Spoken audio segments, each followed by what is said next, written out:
Assalamualaikum warahmatullahi wabarakatuh. Saya Erika Dwi Agustin dari Prodi 6 PAIP. Pada kesempatan kali ini saya akan menceritakan cerita pendek yang telah saya buat dengan genre horor komedi yang berjudul CCTV Tidak Pernah Bohong. Tapi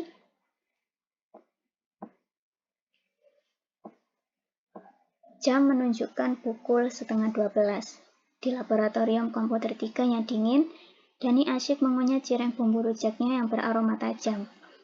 Di sebelahnya, Budi pura-pura sibuk mengetik skripsi dengan gaya sok berani, padahal matanya terus melirik ke arah pintu keluar yang tiba-tiba terkunci otomatis karena sistem keamanan error. Tenang, Bud, pintu ini cuma butuh sedikit cinta dan teknisi besok pagi, canda Dani sambil menawarkan cireng. Chandra sudah mulai mondar-mandir, seperti setrikaan. Keringat dingin membasahi dahinya. Ini pasti konspirasi. Kita bakal terjebak di sini selamanya. Serunya paranoid. Sementara itu, Amanda tetap tenang.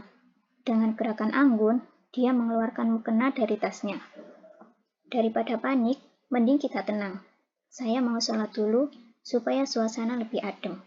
Ucap Amanda pelan yang membuat Chandra sedikit mereda. Budi, yang ingin membuktikan keberaniannya, berjalan ke meja operator untuk mengecek monitor CCTV. Dia ingin memastikan tidak ada orang jahat di luar. Namun, saat matanya menatap layar, jantungnya seakan berhenti. Di sudut gelap ruangan lab, ruangan yang sama dengan tempat mereka berada, terlihat sebuah bayangan putih yang berdiri diam. "Woi, kok ada orang lain di layar?" bisik Budi gemetar. Dani mendekat ke arah monitor sambil tetap mengunyah cirengnya. Dia membantu Budi menghitung sosok yang tertangkap kamera. 1, itu Chandra yang lagi gigit. 2, itu kamu yang lagi gemeteran. 3, itu aku yang ganteng. 4, itu Amanda yang lagi pakai mukena. Dan 5, Dani tersedak potongan cireng. Di layar, ada sosok kelima yang berdiri tepat di belakang barisan kursi kosong. Chandra yang mendengar keributan itu langsung lari melihat monitor. "Tuh kan, apa gue bilang? Itu pasti penunggu lab ini yang minta tumbal mahasiswa abadi," teriaknya histeris. Di layar CCTV, sosok misterius itu perlahan menggerakkan kepalanya ke arah kamera. Tapi saat mereka menengok ke belakang, secara nyata, ruangan itu tetap kosong melompong. Hanya ada deretan komputer yang mati dan kegelapan.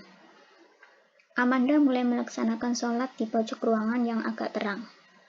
Melihat hal itu, Budi tidak menyia-nyiakan kesempatan. Dia langsung merangkak pelan dan duduk berlutut tepat di belakang Amanda yang sedang berdiri bersedekap. "Amanda, tolong lindungi hamba yang lemah ini dengan doa-doamu," gumam Budi sambil menutup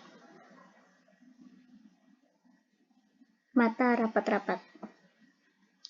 Tak mau ketinggalan, Dani dan Chandra pun ikut mengekor. Dani duduk di belakang Budi sambil tetap memeluk plastik cirengnya sebagai senjata pelindung. Sementara Chandra berada di posisi paling belakang, memegangi baju Dani kuat-kuat. Mereka membentuk antrean manusia di belakang Amanda yang sedang sujud. Tiba-tiba, tercium aroma aneh yang menusuk hidung, bukan bau menyan, tapi bau minyak angin yang sangat kuat. Amanda menyelesaikan sholatnya dan melakukan salam. Dia tidak beranjak, melainkan langsung menatap ke arah monitor CCTV yang berada di jangkauan pandangannya. Dia menyipitkan mata, memperhatikan detail sosok di layar itu. "Tunggu sebentar," kata Amanda tenang. Hantu zaman sekarang ternyata seleranya lokal ya. Lihat deh, dia pakai sandal swallow biru dan di kantongnya ada botol minyak angin. Krak, suara kayu patah yang keras terdengar dari arah langit-langit tepat di atas meja server. Debu-debu berjatuhan menimpa meja. Budi dan Dani serentak berteriak, "Ah!" dan saling berpelukan erat. Sebuah kaki manusia yang mengenakan celana jeans lusuh tiba-tiba menjuntai keluar dari plafon yang jebol, berayun-ayun di udara. Bruak! Seluruh tubuh sosok itu akhirnya jatuh menimpa tumpukan kardus bekas di pojok ruangan. Sosok itu mengerang kesakitan sambil memegangi pinggangnya. Dia mengenakan kaos oblong yang sudah menguning dan rambutnya berantakan seperti sarang burung. Amanda mendekat dengan tenang dan menyodorkan botol minyak angin yang jatuh dari saku orang itu. Lain kali kalau mau ngumpet, plafonnya diperkuat dulu, Mas, ujar Amanda. Chandra menyalakan lampu senter ponselnya ke arah wajah pria itu. Loh, ini kan Mas Bambang angkatan 2017, seru Chandra kaget. Mas Bambang meringis malu sambil memperbaiki posisi kacamatanya yang miring. Hehe, iya dik, maaf ya bikin kaget. Habisnya wifi di kosan mati. Di sini kenceng banget buat bushreng. Makanya saya ngekos di atas plafon lab sejak bulan lalu. Ketegangan pun mencair menjadi tawa geli, kecuali Budi yang masih malu karena tadi menangis. Dani akhirnya membagikan cireng terakhirnya kepada Mas Bambang sebagai tanda perkenalan. CCTV emang nggak pernah bohong kalau ada orang. Tapi dia nggak bisa bedain mana setan, mana mahasiswa abadi yang cari gratisan. Canda Dani. Mas Bambang pun dengan senang hati memberikan password hotspot pribadinya sebagai permintaan maaf karena telah menakuti mereka. Begitulah cerita pendek yang telah saya buat.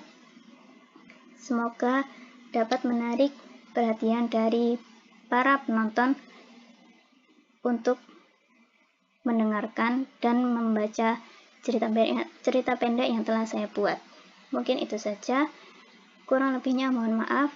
Saya akhiri, wassalamualaikum warahmatullahi wabarakatuh.